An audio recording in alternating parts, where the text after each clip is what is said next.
I grew up in Austin. I had a really amazing upbringing.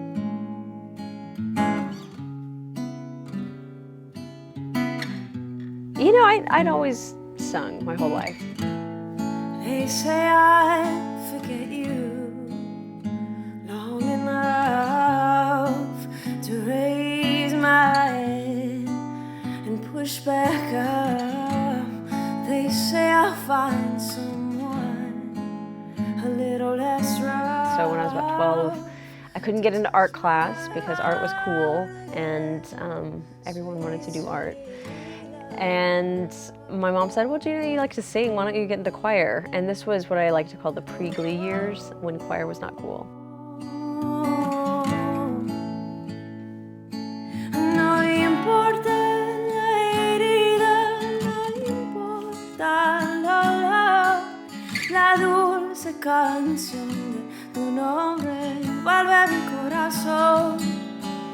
No matter the hurt, no matter the pain, my heart is wrapped around the sweet sound of your name. I picked up a guitar when I got to UT.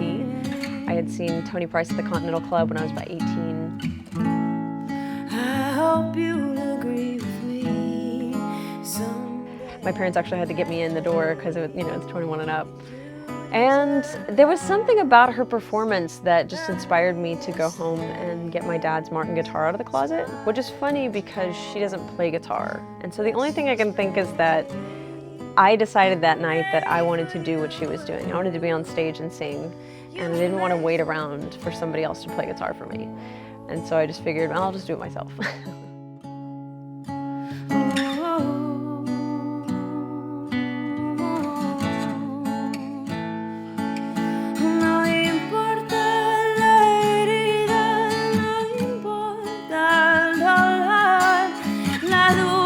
Canción de tu nombre vuelve a mi corazón.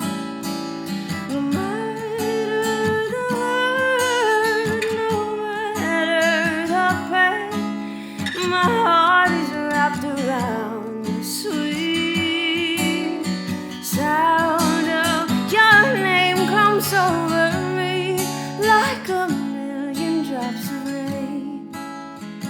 I'm fighting hard to see through the eye of this pain.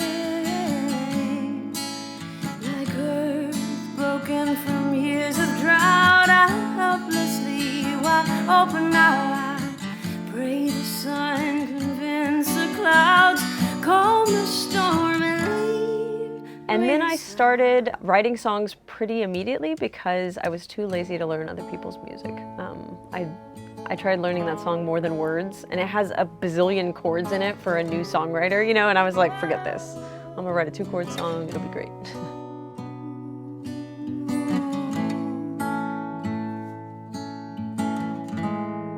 Songwriting for me is still in flux.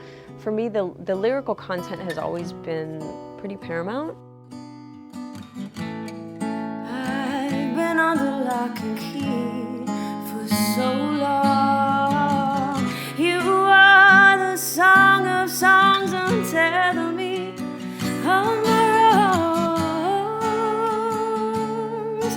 No importa la dulce canción de tu nombre vuelve a mi corazón. No matter the hurt, no matter the pain, my heart is wrapped around the sweet sound. No importa la herida, no importa I think that our best songs are when we do dig deeper and kind of lay that out for the world. No matter the hurt, no matter the pain, my heart is wrapped around the sweet sound of your name.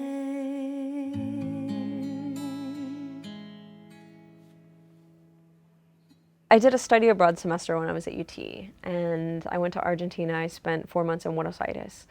And it's so interesting to me that, you know, I'm half Mexican and half Swiss German, grew up here in Texas. I like to say I pretty much grew up a gringa because I didn't speak a lot of Spanish in the house. Other than my grandmother in San Antonio, I didn't really have a lot of connections to my Latin roots. And when I went to Argentina, I heard this rhythm called a chacarrera, and it's this 6-count, very kind of like a gallop or a heartbeat type of rhythm that to me was infectious. And I heard this rhythm, and to this day, I mean, everything changed from there. I need to know you're closer than 2,000 miles, or the tips of my fingers miss the curve of your smile.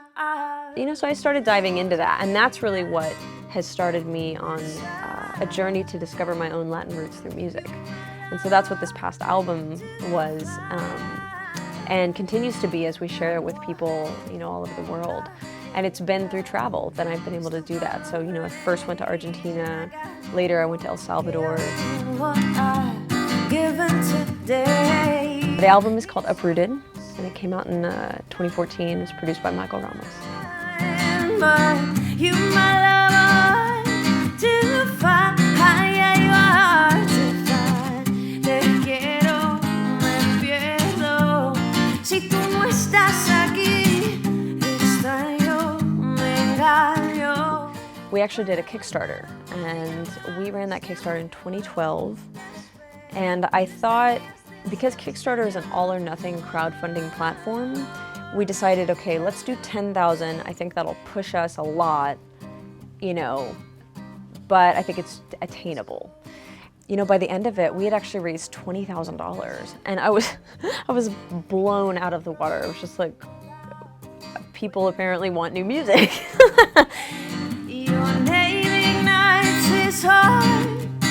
I'm mine, but you, my lover, to find, you are to find. Te quiero, me pierdo.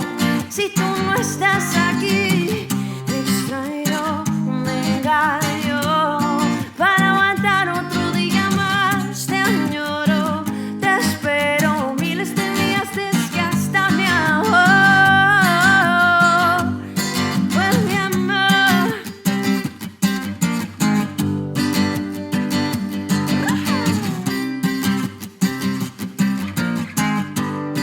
Pues mi amor. Tú tienes mi ser, tú tienes mi vida, tú tienes mi alma, amor mío, vuelve, oh. Te quiero, me pierdo. Si tú no estás aquí, extraño, me engaño. Para aguantar un Putting our heart and soul into every piece of the record really paid off. And that even went down to the album artwork. I wanted a concept that would speak to a bilingual album, and especially speak to Latinos, because the album is titled in English. You know, we did kind of a take on Dia de los Muertos, but a little more feminine. And I worked with a celebrity fashion photographer named Judson Baker and this phenomenal makeup artist, Ashley Ray Hancock, who are both local, and we had an 8-hour photo shoot. I have so much respect for models now.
My girlfriend and I started a college scholarship fund for girls in El Salvador called Niñas Arriba, and it's an ongoing college fund that's currently supporting 4 girls in El Salvador to go to college. And these are girls that we actually lived with when we volunteered there for 8 months a few years back.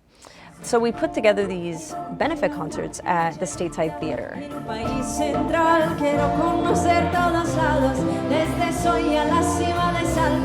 And those have been some of the most incredible concerts that we've put on.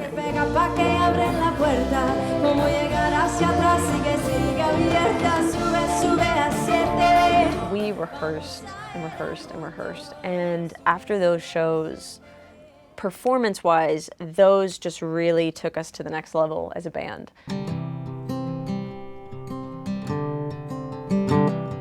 El Salvador actually was one of the most life-changing experiences that I've had. It's often not a beautiful place because, you know, it's very dirty. There's a lot of violence. There's tagging everywhere. It's basically the home of La Mara Salvatrucha, or the MS-13 gang. And, you know, we would walk outside of our complex or a compound where we lived with the nuns, and there would be a chalk drawing of somebody that had been murdered the night before. You know, so it's a place that, you know, here we are teaching in this girls' school, and it's like, wow, this is their reality. And that was pretty eye-opening. And at the same time, like, the people there are so humble and beautiful and giving, and we just had some of the most amazing experiences, even just like hanging out with the girls in the school, which is essentially what you know, we taught, and then we also lived with some of the girls who were there as part of like a boarding school. And so we decided to start this college scholarship fund, and last year, which was 5 years after we'd been there, we actually got to go back and see our girls. And we shot a music video for one of my songs that I wrote about El Salvador.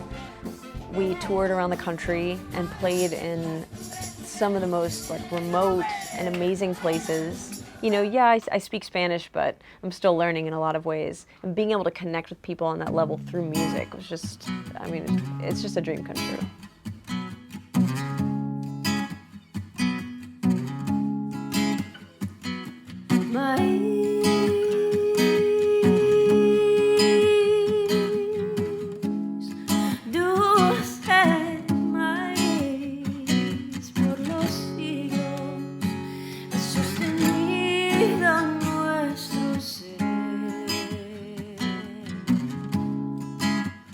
Not only have grown up in Austin, but have also, you know, cut my teeth, my musician teeth in the Austin community, because it's such a community. You know, I've never really felt that I'm, you know, in competition, even though there's, you know, you throw a rock and hit like 8 musicians. You know, we're all musicians. But that's what's so beautiful about it. And the thing that I think it's partially a product of not having a lot of industry here, and at the same time, that's exactly what we need. You know, so my hope for Austin is that we can grow to the point where we can keep our talent here, and at the same time, not lose the community that we have.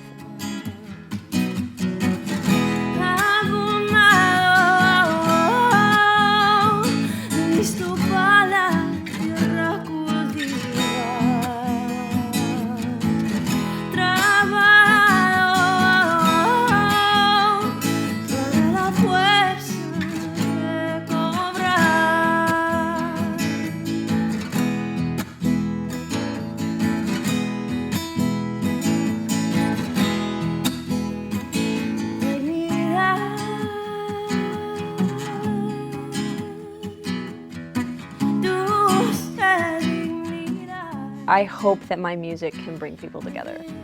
You know, I think there's so many things that divide us, that one of the things I feel very fortunate to have at least a finger on is the ability to, for instance, sing bilingual music and do it well.